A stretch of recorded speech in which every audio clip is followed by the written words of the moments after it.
I'm Jordan Giorgio from Chat Sports, and it's time for Quick Hitters presented by Autolist. Check them out at Autolist.com. Let's get into all the latest news and rumors within the NFL. The Pittsburgh Steelers organization seems to be doing things the right way. According to Field Yates of ESPN, the Steelers have converted injured linebacker Ryan Shazier's base salary of $8.26 million into a signing bonus, which means that even though he has been ruled out for the 2018 season, he will still get a big payday. Shazier continues to rehab and recover from his spinal injury last season in a Monday Night Football game against the Bengals. Although his football career still remains questionable at this moment, he has made notable progress.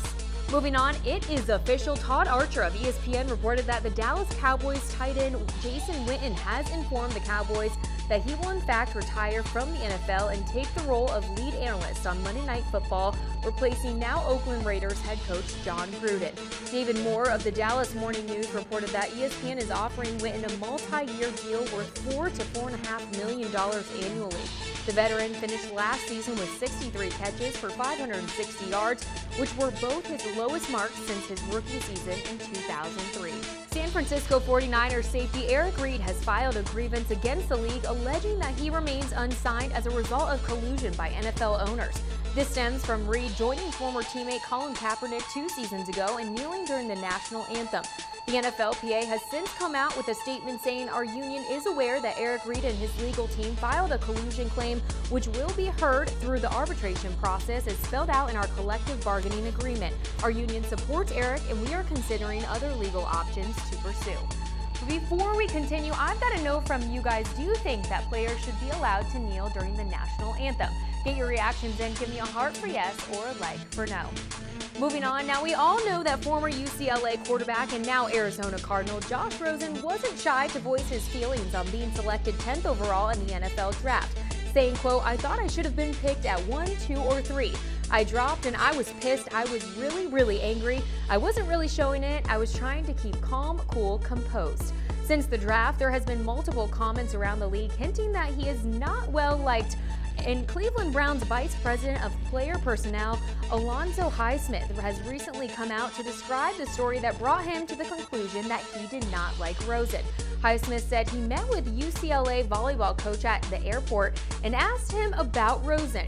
When the coach then said, why don't you go ahead and ask his girlfriend over there? Highsmith decided that was all he needed to hear. ESPN's Mike Sando also released an overview yesterday of NFL executives' thoughts on each team's draft.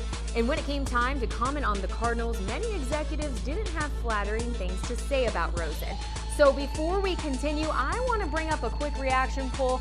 I want to know from you guys, do you think that Josh Rosen should have been the #1 overall pick in the 2018 NFL draft? Get your reactions in. Give me a heart for yes or a like for no. Next up, after Dallas Cowboys released him, Dez Bryant is reportedly not high on the priority list for many teams around the NFL. Michael David Smith of Pro Football Talk cited a report from Adam Schefter of ESPN, which stated that far more teams don't want to pay Bryant even the league minimum salary. According to the report, Bryant previously rejected a 3-year deal worth around $21 million from the Baltimore Ravens, but he reportedly isn't receiving that type of interest anywhere else. Now, just one day after signing with the New York Giants, defensive tackle A.J. Francis blasted his former team, calling the Washington Redskins logo racist in an Instagram post. Francis also took a shot at Washington's talent evaluation in a caption saying, "When the team you were on didn't appreciate you, but the team you played against actually pays attention to the film."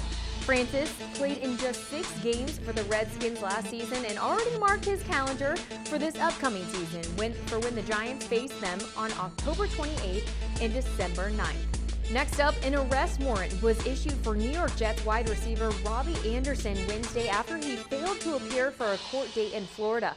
According to Anderson's attorney, Ed O'Donnell, he was told that it was a clerical error by the Broward County Court. The court originally said that Anderson was due to appear this past Tuesday morning for his arraignment stemming from a misdemeanor charge for reckless driving in January.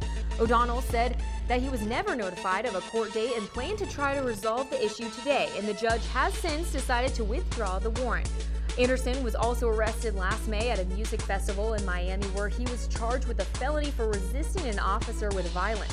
His trial for that case is scheduled to begin on August 6th, right in the middle of Jets training camp. Moving on, former Kansas City Chiefs linebacker Derrick Johnson is set to visit the Oakland Raiders today per NFL Network's Mike Garofalo.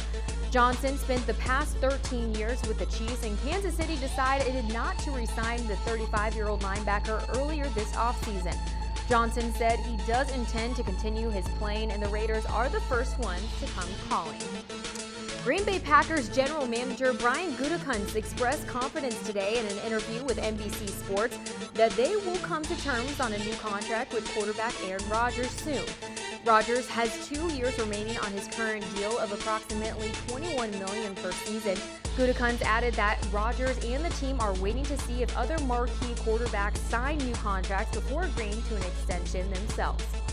Lastly, the New York Times reported yesterday that the Washington Redskins cheerleaders were required to pose topless for a 2013 photo shoot while male spectators were invited by the team to watch. Some of the cheerleaders were also required to attend a nightclub event as escorts for some of the team's male sponsors. The various incidents occurred while the squad was on a photo shoot trip to Costa Rica, for which the cheerleaders were not paid. I'm Jordan Giorgio, and that was Quick Hitters. Until next time, I'll see ya.